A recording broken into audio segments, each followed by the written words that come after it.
and welcome to Study English IELTS preparation. I'm Margot politis. Today on Study English we're going to look at some of the features of formal written English. In our clip we'll hear from a man who believes that drinking water is the key to being healthy and living a long time.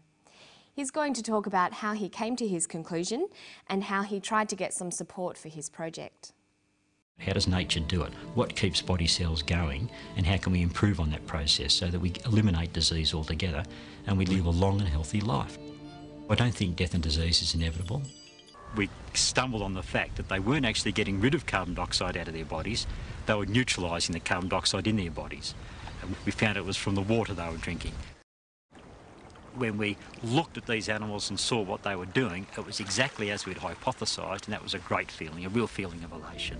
I tried and I tried and I tried to be conventional in that sense. I went to 100 people. I wrote 1,000 letters. I spoke to the Australian Academy of Science. I spoke to the American Academy of Science. I spoke to hospitals. I spoke to professors of medicine. Because I wanted to do work independently, I couldn't get anywhere, so I had to do it other ways. This is a food substance. This is something that's been drunk for thousands of years. This is probably where the mythology of the Fountain of Youth came from.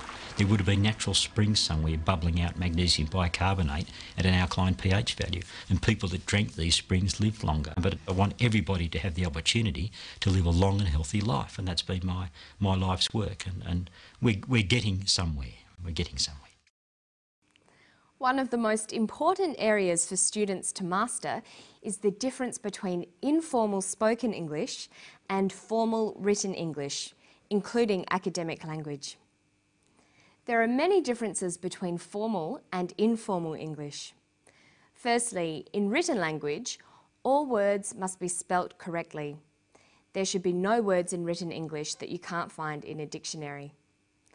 Another important difference is that contractions are not used in formal written English. We only use contractions in written English if we're trying to represent the way that people speak. The clip we've heard today is, of course, spoken English. Listen to part of it again and see if you can identify the features of informal English. But I want everybody to have the opportunity to live a long and healthy life, and that's been my life's work, and we're getting somewhere. We're getting somewhere. When Dr. Beckett is speaking, he uses a number of contractions. He says, "That's been my life's work," and "We're getting somewhere." "That's" is short for "that is," and "where" is short for "we are." So if we were writing these statements, we'd write, "That has been my life's work. We are getting somewhere." There are many common contractions. By using them in your spoken language, you'll sound more natural, but be careful to write them out in full informal situations. Watch for not words like couldn't, could not, wouldn't, would not, shouldn't, should not, won't, will not, and don't, do not. Another common feature of informal English is the use of phrasal verbs, or two-word verbs. Phrasal verbs consist of a verb and a preposition. They are commonly used in spoken English, and their meanings are idiomatic, giving the verb a special new meaning. Listen for some phrasal verbs in this clip. We stumbled on the fact that they weren't actually getting rid of carbon dioxide out of their bodies, they were neutralising the carbon dioxide in their bodies. And we found it was from the water they were drinking. This is probably where the mythology of the Fountain of Youth came from. He uses the phrasal verbs stumbled on, get rid of, found out, and came from.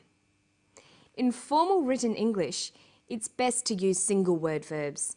So instead of saying they weren't getting rid of carbon dioxide, we would write they weren't eliminating carbon dioxide. And then we'd get rid of the contraction. So it would read, they were not eliminating carbon dioxide. Instead of saying we found out it was from the water, we would write we discovered it was from the water. This is probably where the myth came from. This is probably where the myth originated. Let's look at some other examples of common phrasal verbs. Instead of look into, we would write investigate. Instead of cut down, we would write reduce. Keep on could be continue. Point out could be indicate. All of these words are more formal than phrasal verbs. Another important part of formal written English is understanding how to use conjunctions. Short sentences are less formal than compound or complex sentences. If you can, it's good to try to link short sentences together. Listen to this clip, then we'll try to turn it into good formal English using coordinating conjunctions. I went to 100 people. I wrote 1,000 letters. I spoke to the Australian Academy of Science. I spoke to the American Academy of Science. I spoke to hospitals. I spoke to professors of medicine. Because I wanted to do work independently, I couldn't get anywhere. He uses a number of simple sentences in a row. I spoke to the Australian Academy of Science. I spoke to the American Academy of Science. I spoke to hospitals. I spoke to professors of medicine. These could become, I spoke to the Australian Academy of Science, comma, the American Academy of Science, and hospitals. I also spoke to professors of medicine.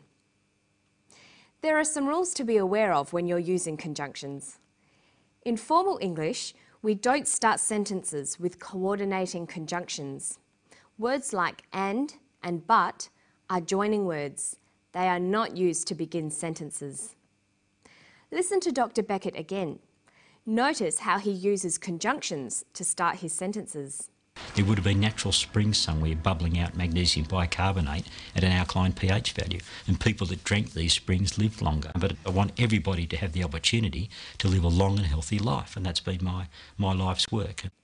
He uses the word and to begin a sentence.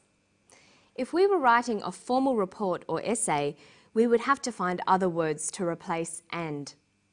We could begin the sentence with furthermore, in addition, or moreover. We could replace the word but with the word however. You should make lists of these alternative words so you use a variety of them in your written language. It's important to avoid repetition in your formal written English. Of course, repetition can be used to add emphasis in spoken English. You might hear people say things like, I really, really like that. But in formal academic writing, you should find other ways of adding emphasis. Listen to the way he uses repetition.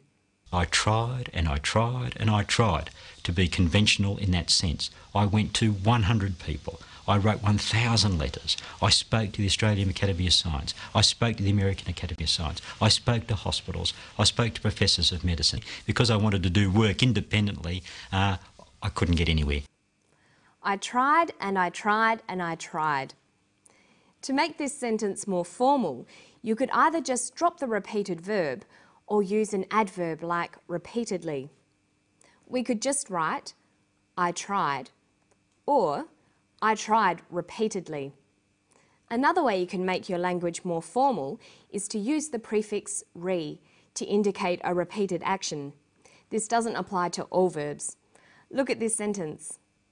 He played and played the song again and again. We could write formally, he replayed the song repeatedly. And why don't you try practicing ways of making spoken language more formal? Or looking at ways that you can take formal written language and turn it into conversational English. That's all for today. I hope I'll see you next time on Study English. Bye-bye.